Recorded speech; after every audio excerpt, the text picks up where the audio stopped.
You're listening to the Last Man In podcast.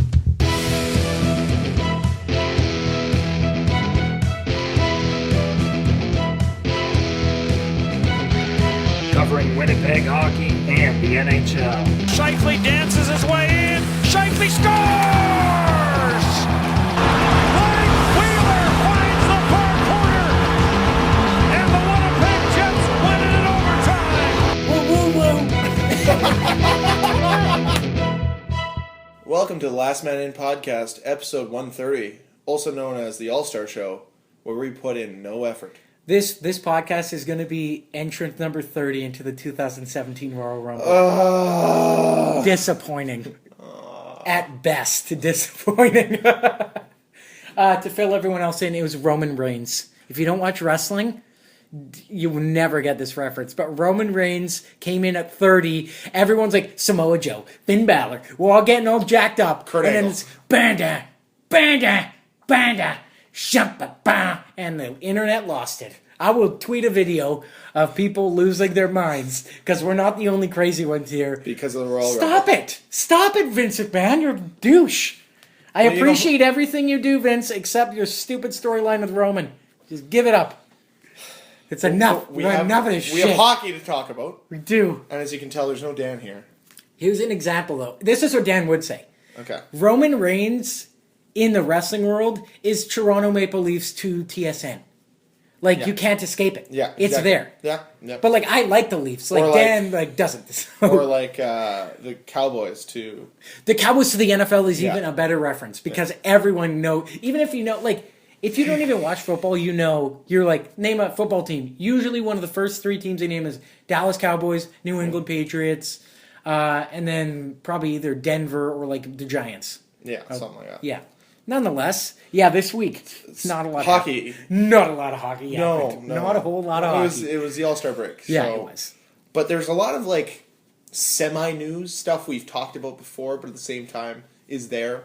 So we'll touch on the last Jets game before the break. Yep.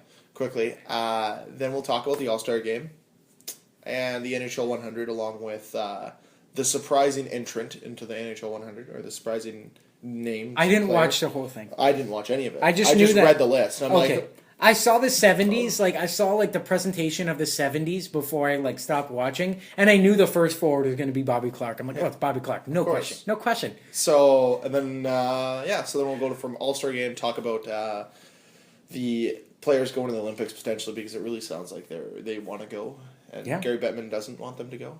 Yeah. But then talk about that, obviously, and then... That's enough. No more teasing. Because Okay, no last more week you teased something and we didn't get to it, and it was like, oh, we'll get to it, and now I'm totally blanking on what it was. I don't even know if I wrote it down. No, I didn't even write it down. Okay, well, Yep. you know what? I live to tease. Live to tease. Not All right, to that's please. Okay. That's okay. Perfect. So the Jets last week finished their pre-All-Star break schedule against the Chicago Blackhawks in Chicago, and Andre Pavlik did not get the start. Instead, they went with Connor Hellebuyck. Oh, really? Yes. Where's Hutch?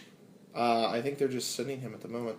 Why? Because they're tired of, like, giving Hutch all Hellebuck's losses? Is Yeah. that it? Mm-hmm. That's So- what I wanted to talk about, but we didn't. What? Well, how, like, Hutch, like, Hellebuck's getting shelled. And then they put Hutch in, and he lets in one goal of the 8 that they lose by. And then they're like, oh, Hutch is lost. That's happened 5 times. 5 times. Like, Hellebuck add 5 losses to his record, and that's what he is. Okay. I'm not it- upset. I'm just, like, it kind of annoying that, like, okay, he's growing, he's young. I understand, but, like, you can't. No, I guess he can. I guess he can do that. We're also I'm just- back to the year one Jets, where everyone just throws in their backup goalie. We had San This is Jose's- fantastic. I know. San Jose's backup goalie the night before. Then we got Scott Darling. Tonight they're playing. Who are they St. playing? Louis? I think St. Louis. No. For sure, St. Louis. Who's St. Louis's backup? No, Can they're you name playing the backup? Dallas. They're playing Okay, Dallas. who's Dallas? Nope, Who never they- mind. Nope, that's for Bruce. I thought they're playing- I suck. St. Louis. Wait, who's St. Louis's backup? Let me guess. You should know this. Hutton? So. Who is their backup? Jake Allen is starting today. Oh, look, special treatment. Against Pavlik. So they're going Pavlik Oh, Allen. big boys. Star-studded Nonetheless, lineup. the Jets won 5-3. Hung on, I guess you could say. Big comeback. Hellebuyck looked good, I guess. Yeah. But I watched the game and... they've been very good against their own division this year. Oh, have you seen the stat It's against... 11-4-1, I believe. Or is it 10-4-1? Against their own division? I think it's 10-4-1.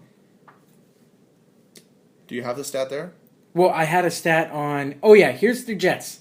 If the Jets were... These are the Jets versus the Blackhawks and then everyone else. Oh, okay. They're 4-0 against the Blackhawks this season. Okay. 3.5 goals a game is what they score. Okay. Goals against, 1.25. 22.2% power play, 92.9% penalty kill. This is against the Blackhawks. And now this is against the rest of the biggest NHL. dynasty. You ready? The rest of the NHL. Yeah. 19, 25, and 4. 2.79 goals a game they score. 3.23 against. 17.5 power play. 75.6 penalty kill. So if they played Chicago every year, it'd be fantastic. 82 games against Chicago. I'm sure they wouldn't get sick of each other by the end of it. Well, not at all. Like Richard Panik. He's got some new enemies. Mr. Lowry. Panik crushed Enstrom. Crushed him. And Lowry didn't like that. But Panik was like targeting Enstrom, which is, I think, the fastest way to piss off a team, go after the smallest guy. Yeah. Why not? Do it every game. I would. But yeah, the Jets did it. And our favorite guy, the garbage man, got the empty net goal, of course. Mark Scheifele. Pad those stats, baby. And I was texting friend of the show, Matt Draper, friend of the show, and I'm like, couldn't help but notice garbage man got a goal, and he's like, "Oh, people don't look at how they scored, how they were scored. It's just how they were earned." Or no, like they don't look at how they're scored, like how they go in. It just matters how many. And I'm like, it matters. He's not going to show up when you need him. He's not going to show up when you need him. So a guy scores 30 goals a year. 28 of them are empty netters in games that are put away. The other 2 are in games that you're down 7-1 and he scores the second goal of the game. Okay, games that don't matter. Goals that don't matter. Yeah, the game's already over. Yeah. It doesn't matter. If the game's not on the line, what's the point? Well, that's what I was saying. Like, okay, say hypothetically Scheifele ends the season with 30 goals. We'll just say, I'm confident in saying 7 of those goals, empty netters, and another, probably, I'm going to say another 7 of them. I'm going to say half of them. Yeah, there you go. Half of the goals are in garbage time. They don't do anything for you. Exactly. But hey, I mean, whatever. If you want to pay a dude, how much is he going to pay? 8 mil? 6. Oh, is he? 6.1. Oh, good. Okay. Well, either way, if you want to pay someone 6 mil for half his points are garbage time, by all means. It's still better than Andrew Ladd. It's still better than Louis Eriksson. So it could be worse. You're right. It could be worse. Let's take it that way. But it could be worse. The best number 1 centers show up when you need them, not show up when you don't. And I understand that getting an empty net goal sometimes is nice to get that insurance. Trust me, I'm sure the Leafs would love to have a couple empty net goals this year because they've been so good at keeping third period leads. Have they? No! They that's have the not. point. Okay. They suck. You know what? Every Leaf fan, if they see the game as 4-2, they're like, well, that's another OT loss. You know what? That's Toronto this year. You know what I've watched lately? Well, because when I got sick, I had a lot of time on my hands. I've watched, how many Leaf games? Carolina, Columbus. Not bad teams to watch. Pretty entertaining. Like, I've watched Flyer games too, but you know what? You guys already know I'm not a big fan of the Jets. I'm not trying to poop on the Jets.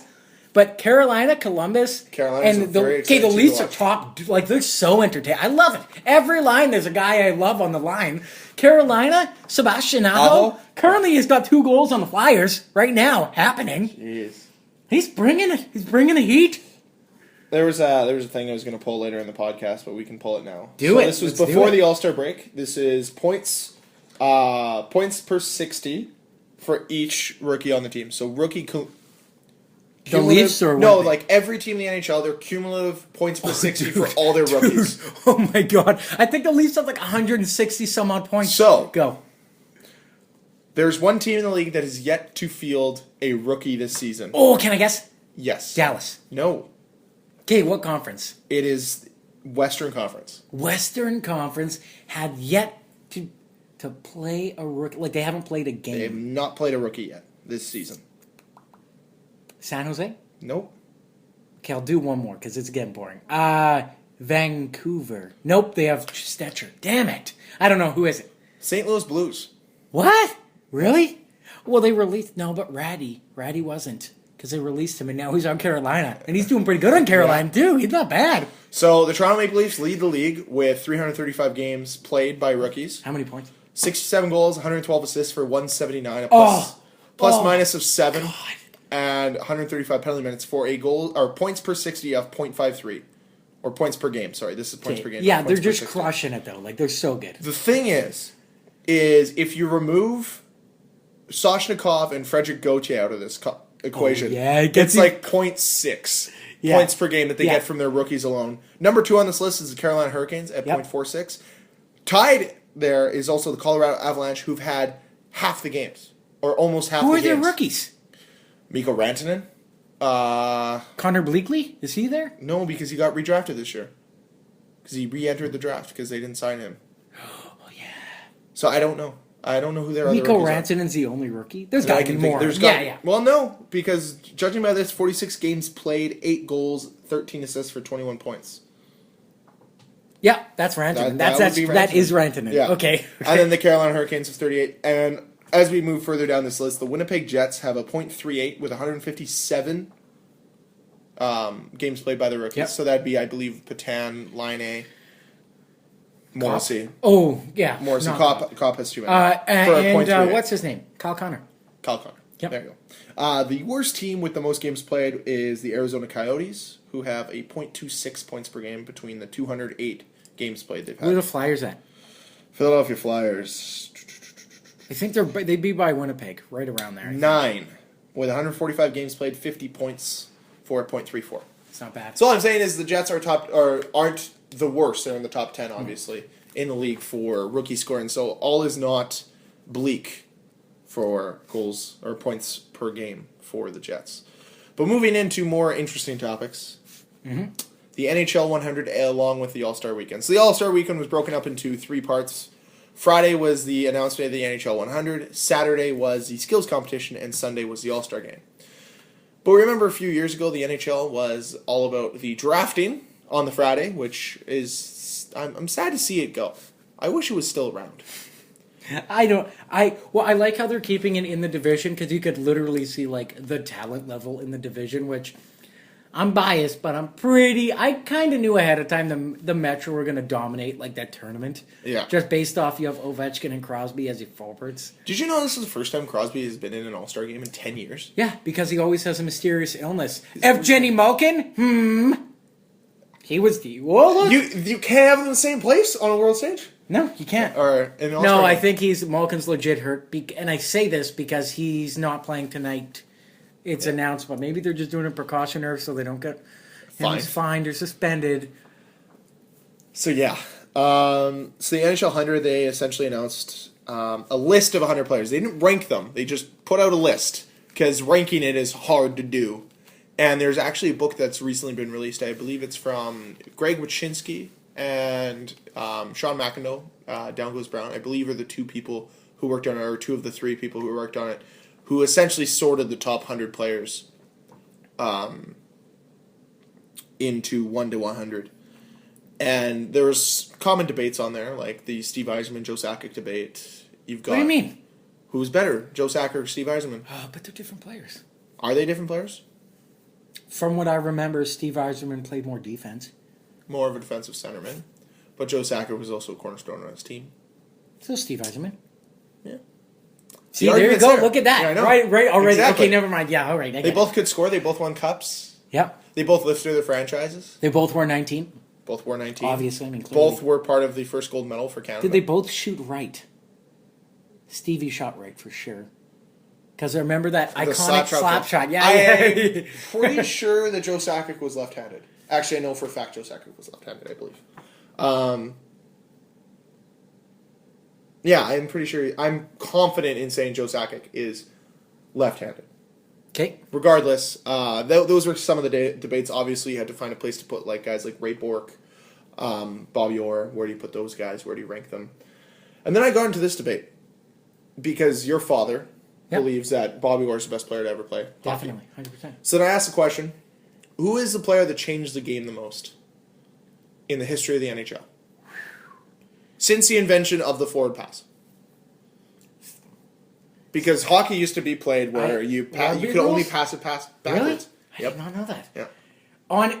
See, again, though, I fall backwards to Bob York because he literally invented a new position. Like, he changed the way defensemen play the game. And that's my choice as well. Oh, okay. I don't know. I go with Bobby Orr for the offensive defenseman, but then it was pointed out to me, they said, well, Patrick Roy was the first butterfly goalie. And look at all the goalies now are butterfly. Yep. And look how that's changed hockey. So these are the debates. Dominic Hasek tried his darndest to try and just be like, out of position, make it look cool. The flop. Yeah. Something that Andre Pavlik's tried to do a few times. Nonetheless, all I'm saying is it's an interesting list. Go find it. Go read it. Who's the questionable one that you were mentioning? So they put in some current players. So I believe it was okay. Basically, the breakdown was 10, players. right? Like 10 from each Pretty much, decade. Yeah. Okay. So I believe there's 6 current players on it. Okay. Oh, very heavy towards Canadians. There's 24 Canadians. One for every cup. What do you think? Of course, it's Canadians. They had Maurice a monopoly. Rocket Richard, no, hold on. Jean Beliveau. They had a monopoly. Like they literally, if you were French, they got to. You weren't allowed. Like, say if Winnipeg was in the league for that long, we weren't allowed to draft a French guy. That's not fair. Yeah. So, but yeah, go ahead. I believe it was 6 current NHLers are on the list. Okay. Name them. Taves. So Jonathan Taves. Yeah. Patrick Kane. Duncan Keith. Sidney Crosby. Alexander Ovechkin, and would Malkin be in there? Because then they would have made him show up even if he was injured. Who would be the spare guy? Oh, you're missing one guy. So who did you? Okay, Taves, Kane, Keith, Crosby, Ovi. Yep. I don't know. You're looking at me. Oh, Jaromir Jagr. Yeah. Greg just pretended to flip hair. Okay, all right. Really though. Why is Duncan Keith on this list? Why is he on this list? What do you mean? Why isn't he on this list? Why is he on this list? The most prolific over Joe Thornton? He's the most prolific defenseman out of any defenseman currently in the NHL. And in the last decade, I would argue he's the most successful. And Drew Doughty. I'd still take Duncan Keith over Drew Doughty.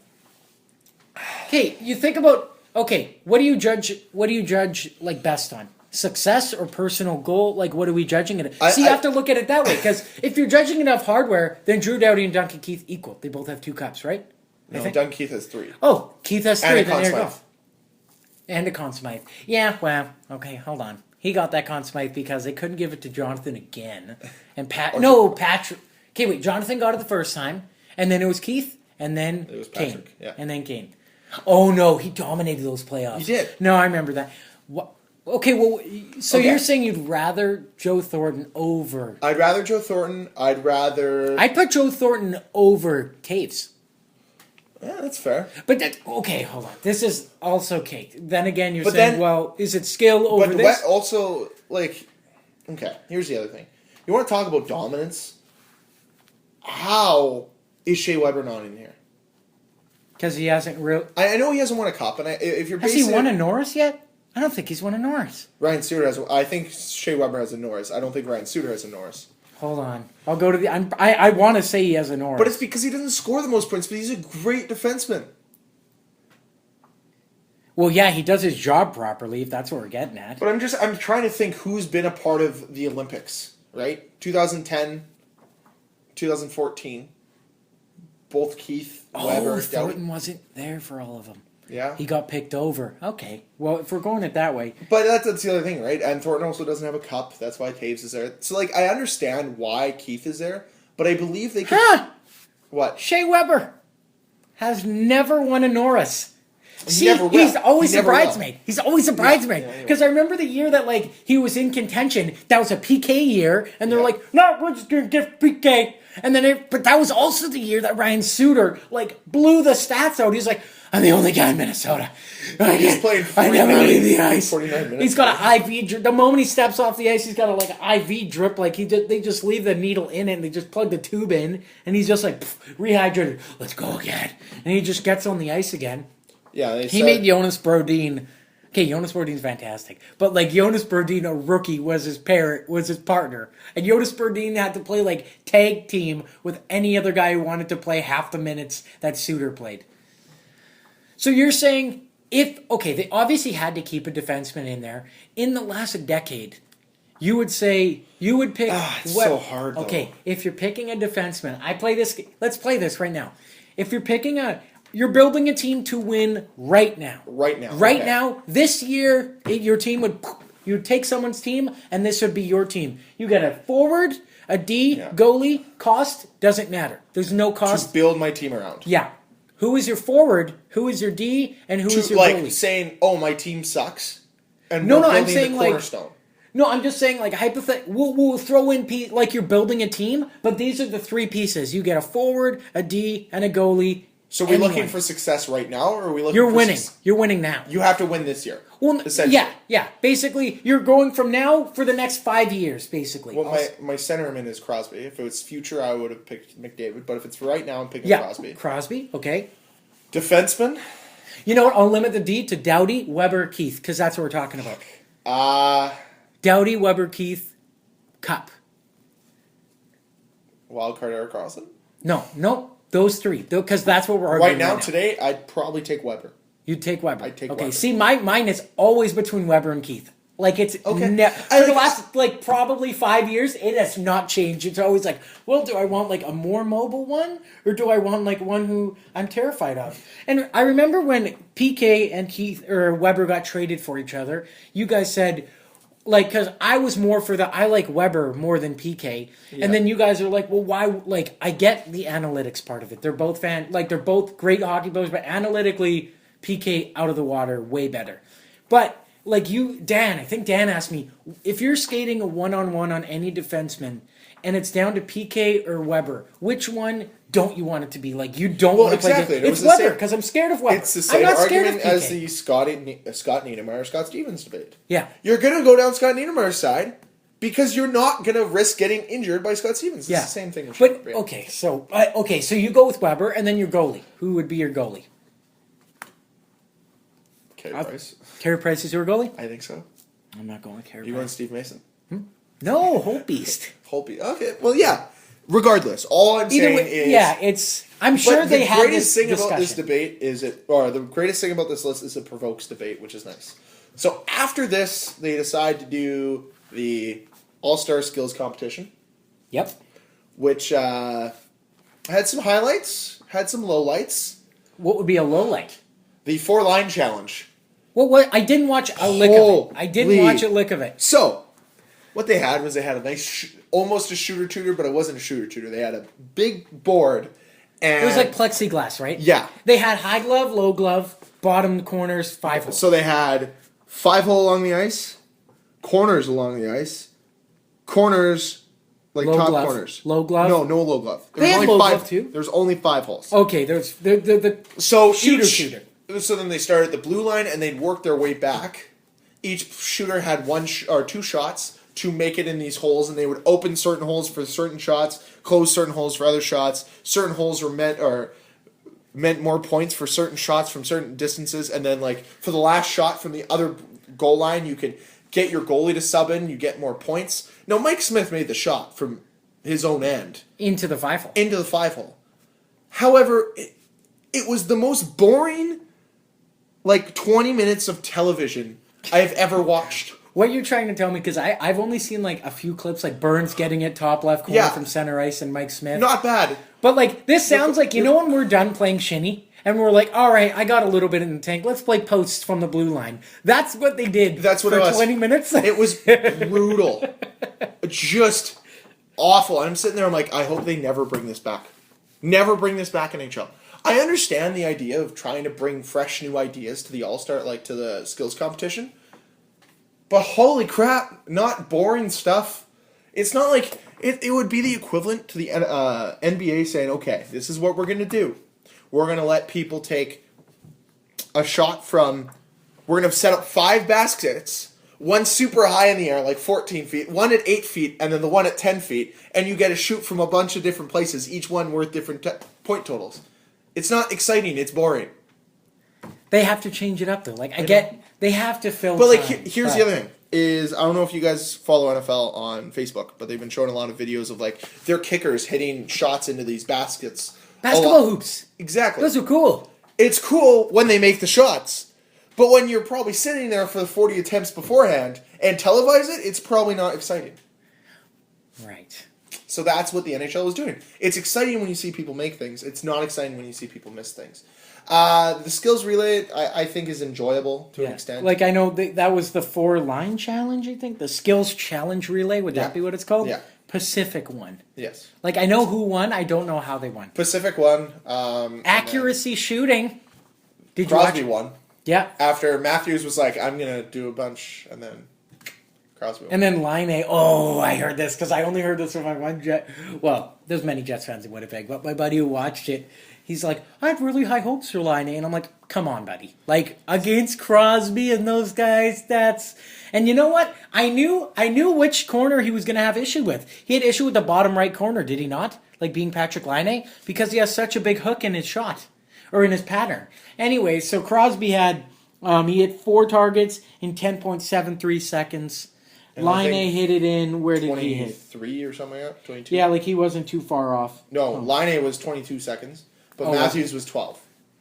Oh, really? Yeah, Matthews was 12. So what happened? Debate is over, Jets fans. Matthews went up and did it in like 12 seconds, and then Crosby comes after Matthews and does it in 10.3, and he's just like, well, I am better than you. You're a move, young pup. But and then they did the shootout challenge where we saw Ryan Kessler's little kid. Riker Kessler. Score on Carey Price. You know what? Something that Ryan can't do, so that's why. Well, you know what? More and more, okay, I'm not a fan of Carey Price.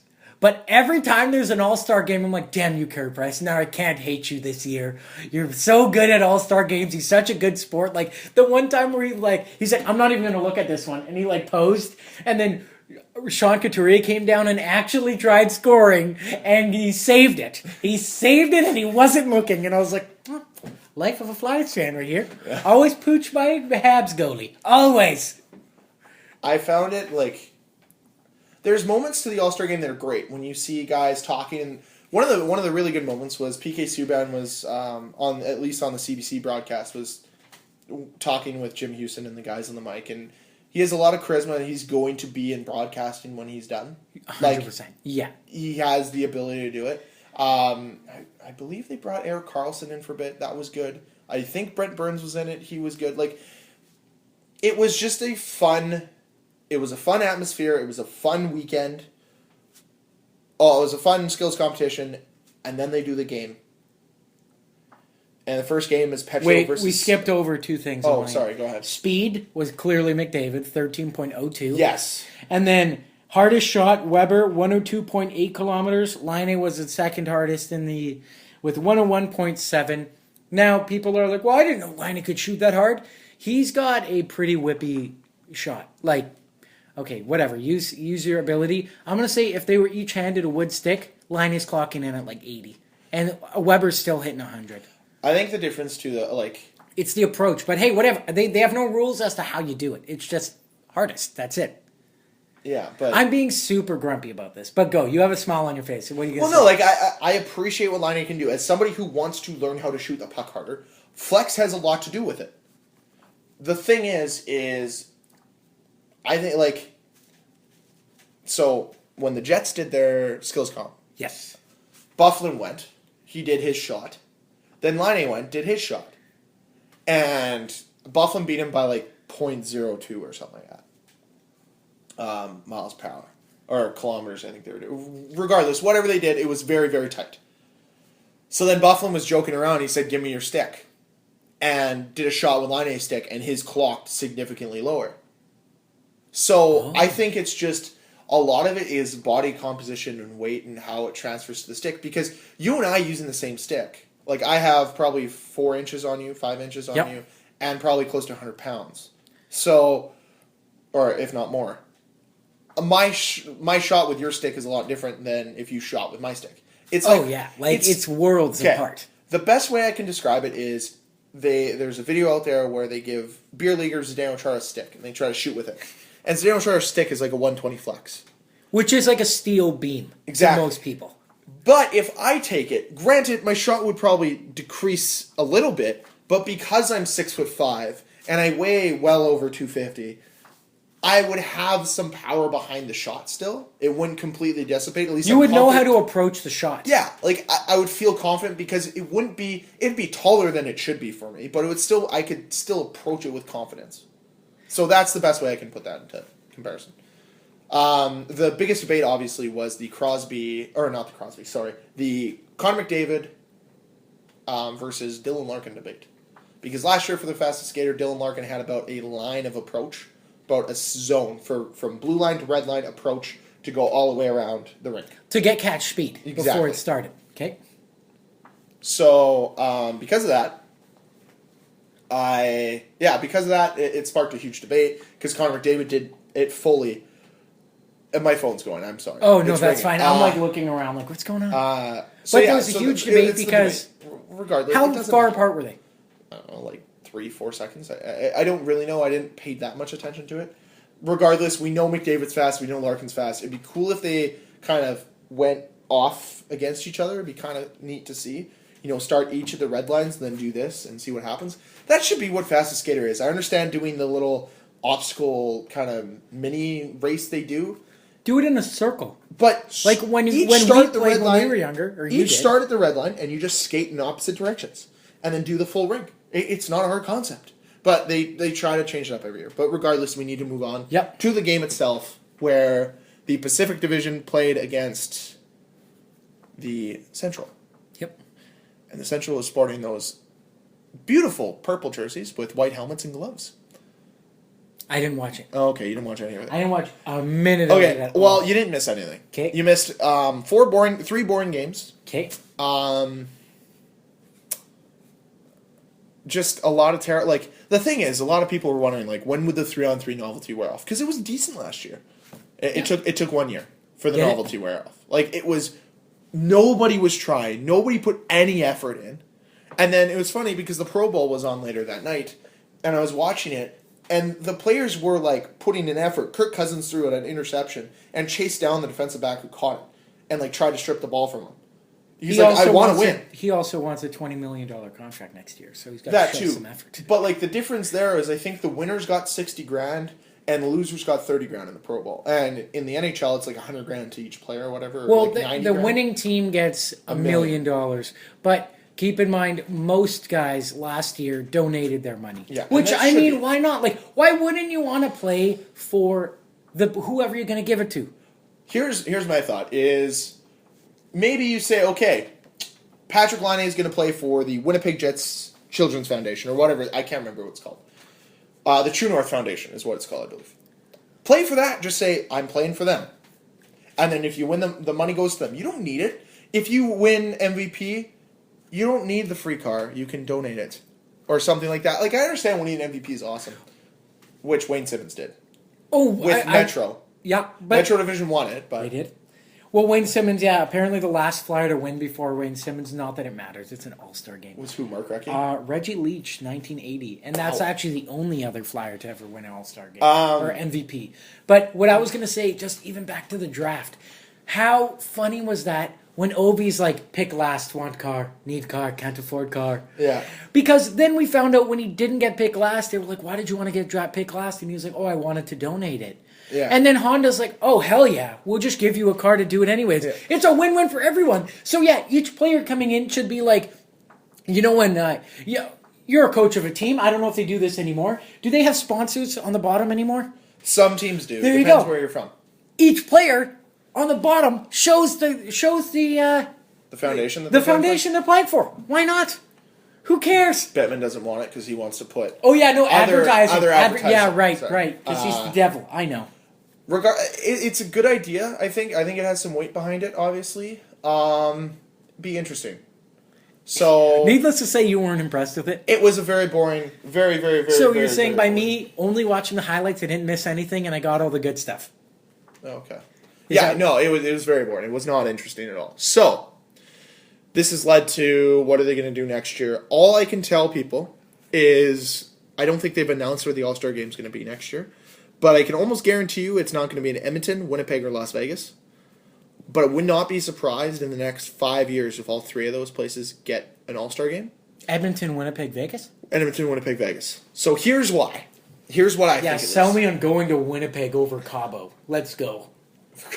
So Las Vegas, obviously, new team, new franchise. Yep. You want to promote it. Allegedly the Knights, but we're still not sure. Still not sure if they're going to be the Golden Knights or not. That's awesome. That's so awesome. We got more things to talk about them, and we'll touch on that perfect. next. Then Edmonton, because they just have the new arena, but they won't have it for a couple more, like, they won't put it there for a couple more years because Edmonton wants to build up their infrastructure around it, because there's some, like, hotels and casinos and stuff going around it. Hey, what do you mean? People can't go to Chaw Island? Yeah, there's a place called Chaw Island. It's a smoothie bar. Cha? Yeah. Friend of the show, Kerry Buss, he played a show there. It's not bad. So, and then Imagine obviously, hippies. then Winnipeg, because we're currently building True North Square, so they'll probably wait for that to be done to put their bid in. Oh, yeah, so we can stand outside in January? No, but because it's going to have hotels and conventions and that kind of stuff, so it'll be able to hold that kind of event.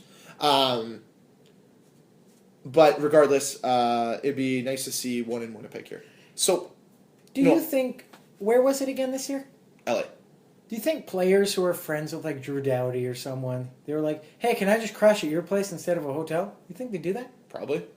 Why wouldn't you? No, I know. Yeah, I was just thinking like that'd be pretty sweet. If you know Jeff Carter, and then you're like, "Hey, Jeffy boy, got a That's spare bed? that's what I would call him too. So you go ahead. Got a spare room on your couch?"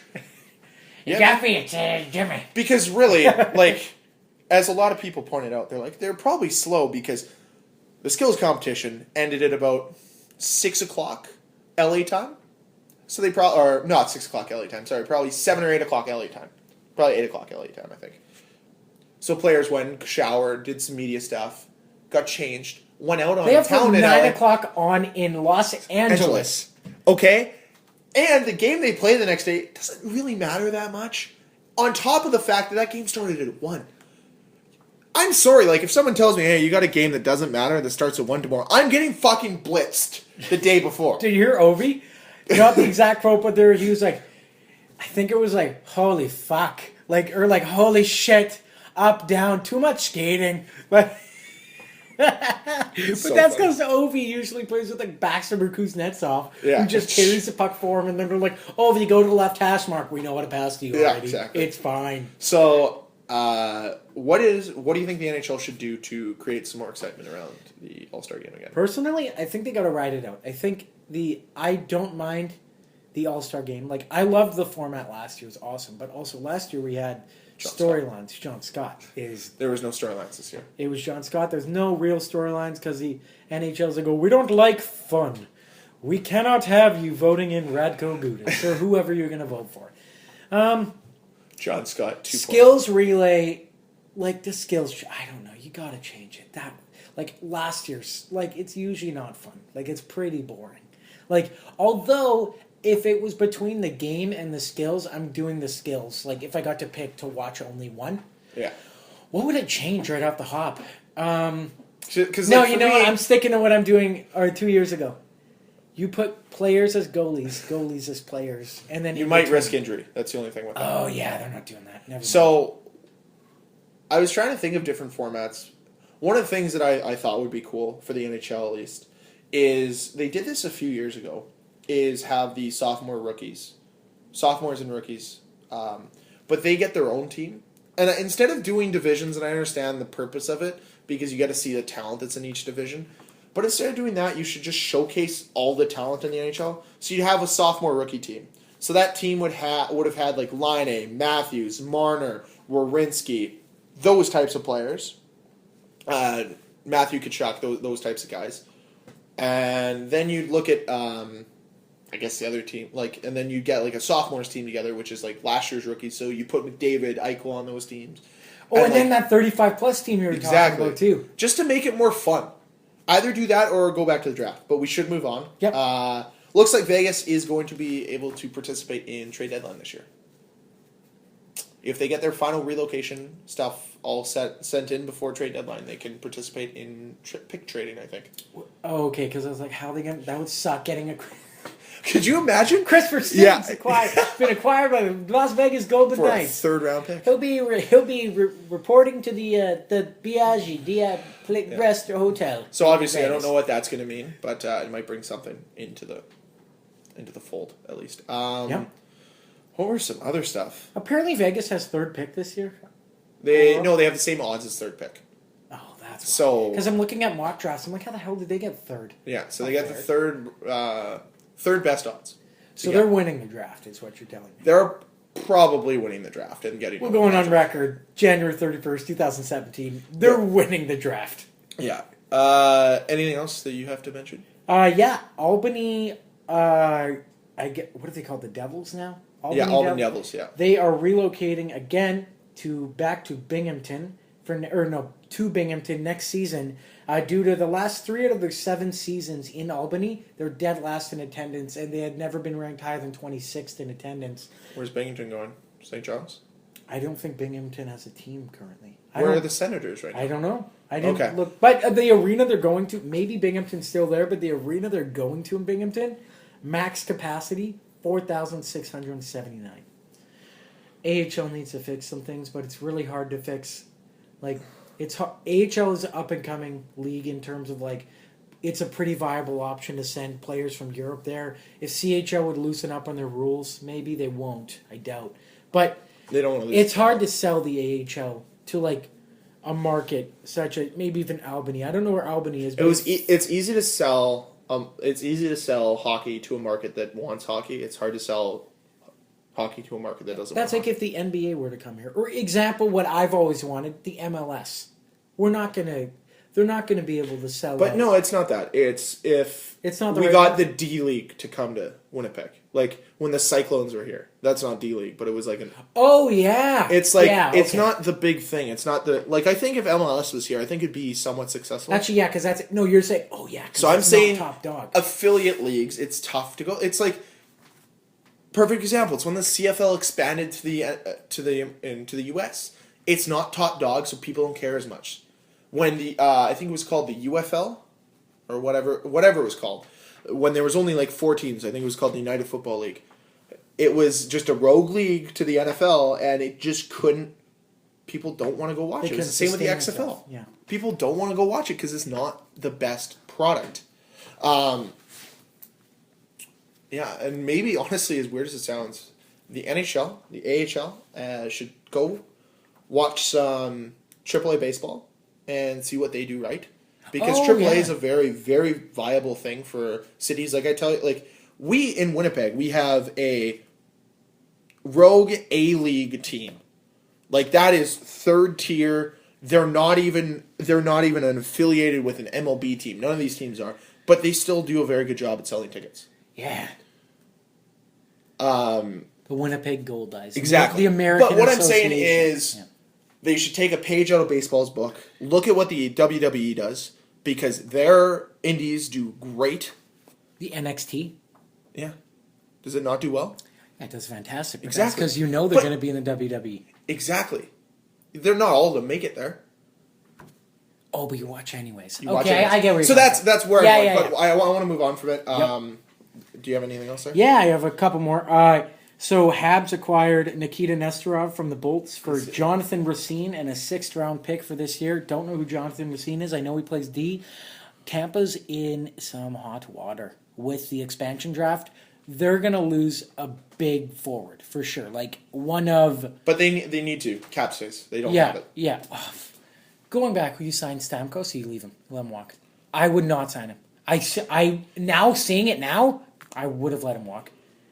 I think hindsight's 20/20, but yeah, it's tough because even I said it last year. I didn't want him to be a Toronto Maple Leaf, but like his history of injuries are just like legs, blood clots. Now, what is it this year?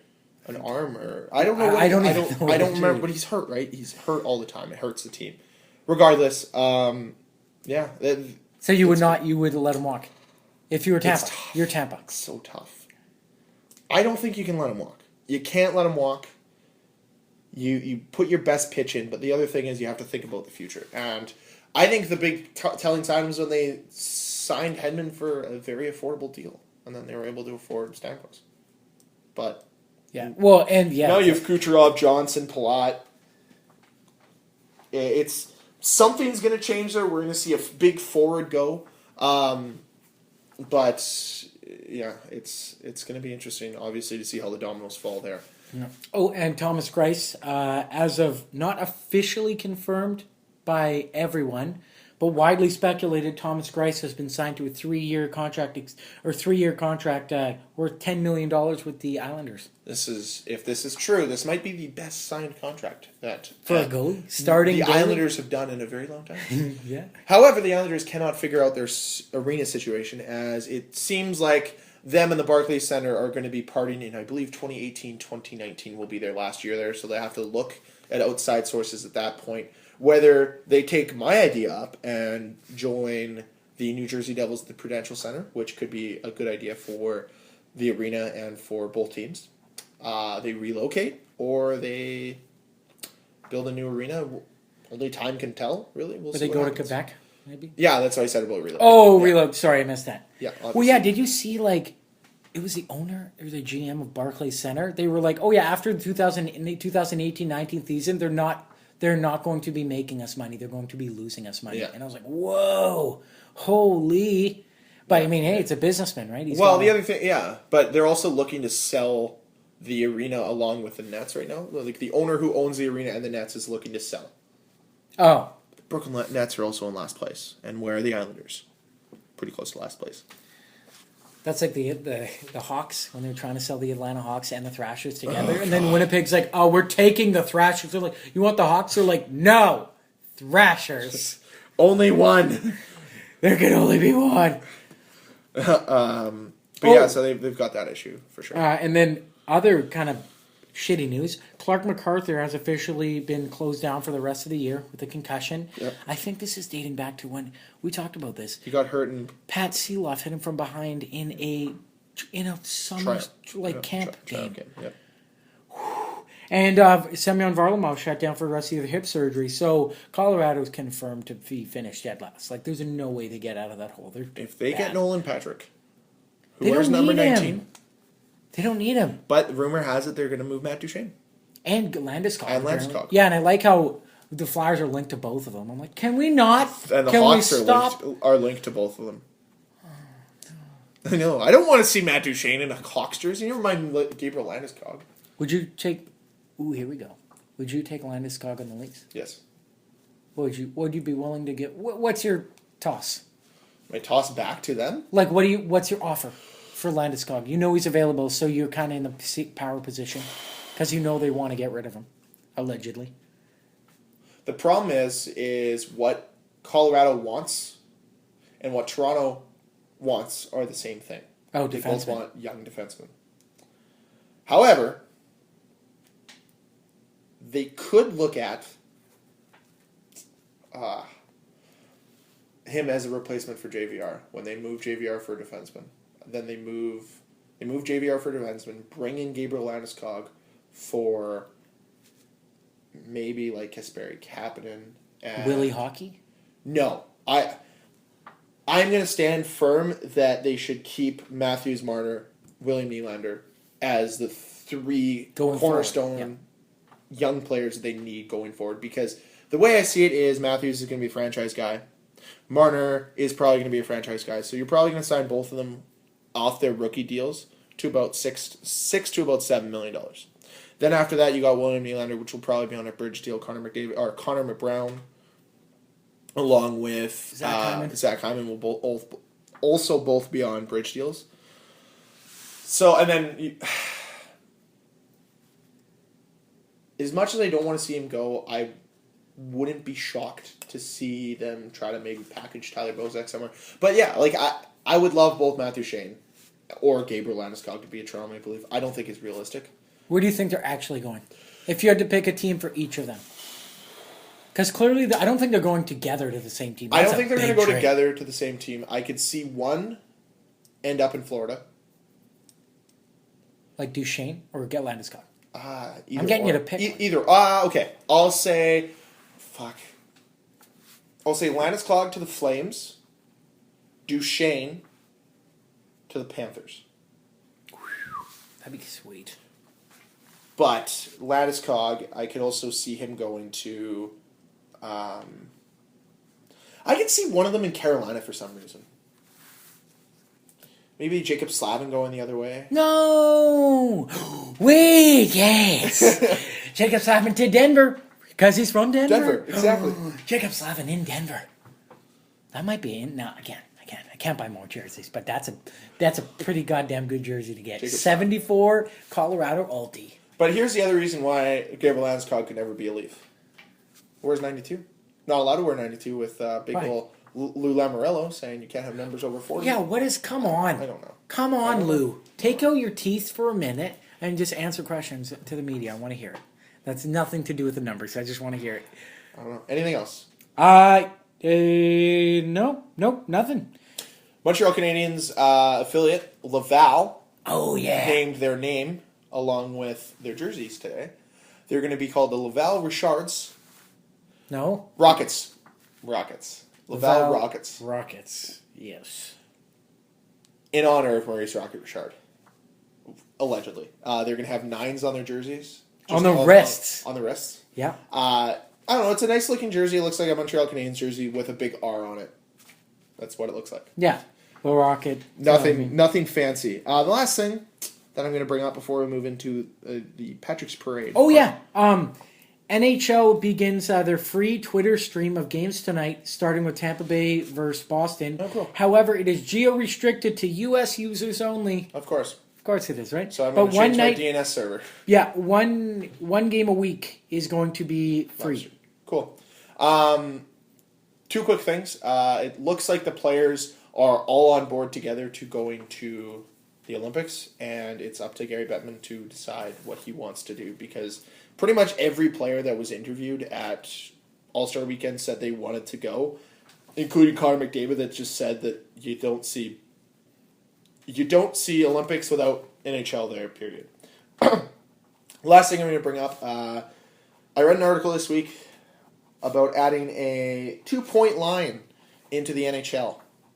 What do you mean? A 2-point line. So you shoot the puck past this line, you get 2 goals. Not 1, you get 2. That's stupid. So they said it's the equivalent to the 3-point shot in basketball, and it's going to make. Is that a ringette line? Is that what you're talking about? No. So essentially, you have your hockey rink, and it would go from the corner, come out, and arc around the circles, and continue to arc all the way along the other side. What? Yes. What do you? That like is what the this person proposed, that's how they can increase Are scoring. you this person? I am not this person, because I thought it was a really stupid article. Scoring Because is going up. Who's this person? Scoring is, I don't know, he was just retweeted by, oh my god, it's Domi. And the reason why I bring it up is because he's like, well, it's a really good way to think outside the box for scoring. And This guy's a basketball fan, that's why. I said, okay, no, it's not. I am sick and tired of people who want to wreck with the tradition that is hockey. I understand some things need to change. Taking the red line out along 2-line pass, fine by me. But adding something as awfully aesthetic as this isn't basketball. We're not looking for 10-goal games. It's not enjoyable. So you're saying 5-3 at the end of the game. You're just going to get guys wiring shots from the point to try to get the 2-shot goal. What happens when it gets tipped in front? Now it's only 1 shot. Now you get mad at the guy who tipped the puck that put the puck in the net to make it 5-4 instead of 5-3. Injuries, too. Yeah, it's a stupid idea. I understand the reasoning on trying to get a dialogue going about finding ways to increase the scoring in the NHL, but I'm sorry. A 2-point line is stupid. What could happen, and I thought about this as well, is doing kind of like what lacrosse does, is once you enter the blue line, you now have gained, or ball hockey does this, sorry. Once you gain blue line, you now have access to that whole zone, including the red line. So essentially, you have your 3 zones of hockey. Well, you have so you still have to be on side at the blue line, but now, instead of the puck squirting off your stick at the blue line, you have until the red line for it to be offside again. Oh, sweet. Then you have to regain the zone at the blue line. So if it goes past the red line, then you have to regain the zone at the blue line. So essentially what you could have is you could gain the zone. Bigger offensive zone. You have a bigger offensive zone, which is what they tried to do at the beginning of the lockout. And you have more control on power plays. You could close in that gap, and you could... I don't know. It's an idea. What the NHL, if they really want to do something with their All-Star game, is they implement some of these ideas into their All-Star game. Implement a 2-line shot if you want that to be in your All-Star game. Implement that. Implement bigger nets. Implement different zone sizes if that's what you want to do. Implement those things into the All-Star game, because it might make it a different viewing experience. You're going to get a lot of viewer feedback because a lot of people watch the All-Star game. But yeah, that's kind of all I want And to test it out with AHL. and test out in the AHL. Because AHL's a test market. It is a test market. That's why they tested the Only gigantic blue. test it out in Binghamton at the Yeah, exactly. less than 5,000 seater arena.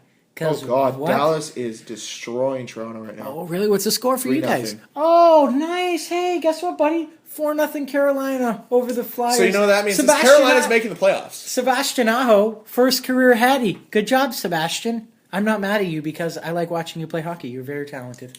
Okay, do you want to get into Oh, Patrick's Parade. Patrick's Let's Parade do before it. we They sign played off the here? Prospects game last night. Yeah, they did. Patrick, 2 assists. Nico Hischier, 2 goals, 1 assist. He sure might become the first overall pick. He Nico looks Hischier? good. He looks good. Depends on who's drafting. Is he Swiss? Yep.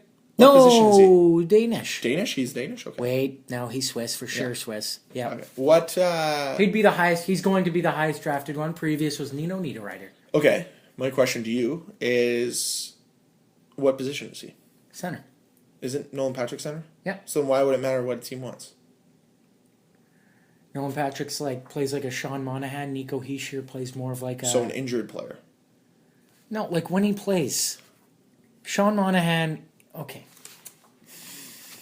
Sean Monahan, So you're saying... he's a okay. meat and potatoes guy. Okay, He shows so up when you're he saying needs Nolan to. Patrick is a Sean Monahan. Yeah. And Nico Hischier is like a Sam Bennett? Nico Hischier's like a... No, he's more like... He's got more flair to him. Mitch Marner. He's bigger than Mitch Marner, though. So is it like a Sean Couturier, Braden Shen thing? God, no. No. They Sean don't have flair. Couturier. They don't know Sean Couturier. Get meat and potatoes out of here. Sean Couturier is meat and potatoes. So that's Nolan Patrick. Nolan Patrick's meat and potatoes. Nico Hischier is like your pork chops, bean, and rice. Like he brings a little more variety to the table. And he's better. You know what? Add applesauce if you want. You want to So that's better than meat and No, it's potatoes. not. Because meat and potatoes is pretty no, fucking generic. steak and potatoes and gravy. What kind of steak are we talking about? Well, I mean, it's a T-bone. It's not like a. He's not Are we a talking ribeye. Walmart T-bone or are we talking It's like a T-bone. Miller's Meat T-bone? It doesn't matter where It doesn't matter where it comes from. By the way, have you heard of local meats and frozen treats? No. That's a store in Winnipeg. Carrie went there last week and he's like, yeah, I went to Local Meats Frozen Treats. I'm like, tell me when you get that tapeworm. I'm not trying to sewer the company at all. I've never heard of it. Why would you name the store that? What? Local Meats Frozen Treats. This is when we obviously have to plug that we've been paid by local meat and frozen treats. We love them. They're the greatest. And yeah, that's about it. There's only Hey, one place in it Winnipeg to depends. get your tapeworms Fine, I guess- legally, and that is it. Exactly, yeah. You know what? It's just Nolan Patrick's bigger. Nico, I don't know. It really depends on. It really all depends on who's drafting. Like someone can come out of nowhere and be like, "We're taking Lil Jagrin. What's his first name? Little Dragon. Lil Jagrin. We're taking him." I don't know. I saw a mock draft and he was on the board and the Jets passed on him. And I'm like, who's making this mock draft? They're obviously taking another defenseman. Clearly, come on. So, all right, Patrick's Parade. Who's 5? Buffalo. Okay, Sure, who's 4? I'm sure Tim Murray's happy about Who's that. 4? Detroit Red Wings. That's bullshit.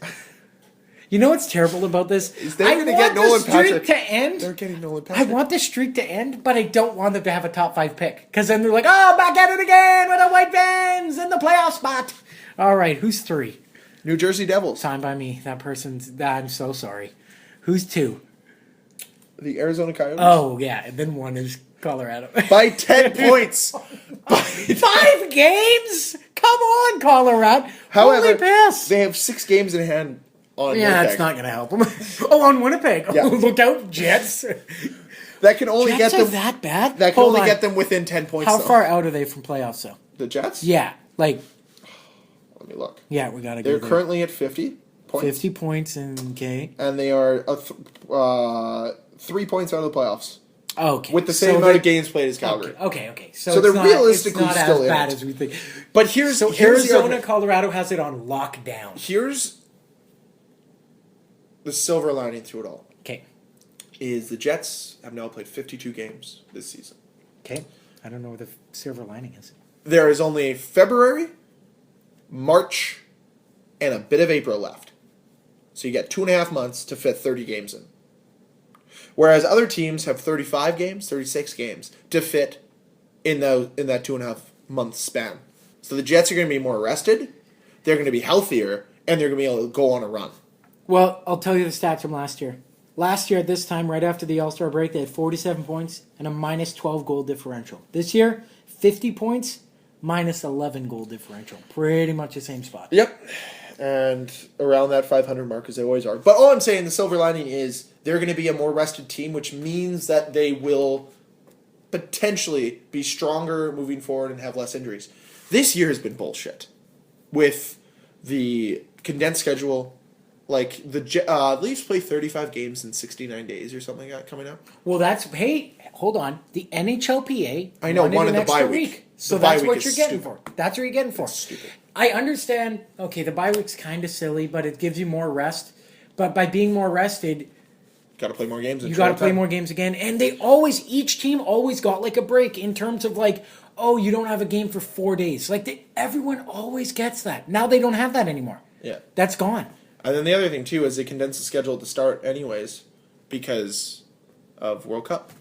The league didn't start for an This extra 2 season weeks. is an off Yeah. year, and it just so happened the Jets got pooched. Like it happens every year, though. They break the league into thirds, where there's a third of the league has a favorable schedule, a third is pretty average, and a third you get pooched on, and then they rotate. It happens every 3 years. You're going to have a bad schedule, a good schedule, and a great schedule. Like that's just what happens. Yep, I agree. Yeah. So, and it's unfortunate that it happened that this year everyone gets one. Like I'm sure the Leafs are going to get it. I'm sure the Flyers are going to get it. They just got to wait their turn. So, yep. That's all I got for this week at least. What about you? Yeah, that's all I have to say. All right, send us home. Let's bring the 2-point line into hockey. Okay. We completely and utterly do not support that theory. If they get 2-point line, goalie goals count as 3 goals. Fine. Let's add a 5-point line in, too. Yeah, behind the net. Behind your goal line. Yeah. Oh, this is just the 4-line challenge again. People just going, oh, it's a 6-1 game. Let's shoot that 5-1, that 5-point shot now. Woo! Goalies would be way better at tracking pucks again, for sure. Hey, we've all had goalies score like Leafs, Pesatoskala. I don't want to talk about it. Hey, Mason led a terrible one in playoffs. From half ice. Playoffs. How did that happen? How did that make you feel? Brooks Lake shot it, and It wasn't Brooks Lake. Yeah, it was. No, Brooks Lake was a Toronto Maple Leaf at the time. Okay, then who shot it? Winnick, maybe? It was a grinder. Someone shot it, and it tipped off a defenseman, and it it's terrible. I remember watching that game, and I'm like, why have they said no? That wasn't no. No way was that a goal.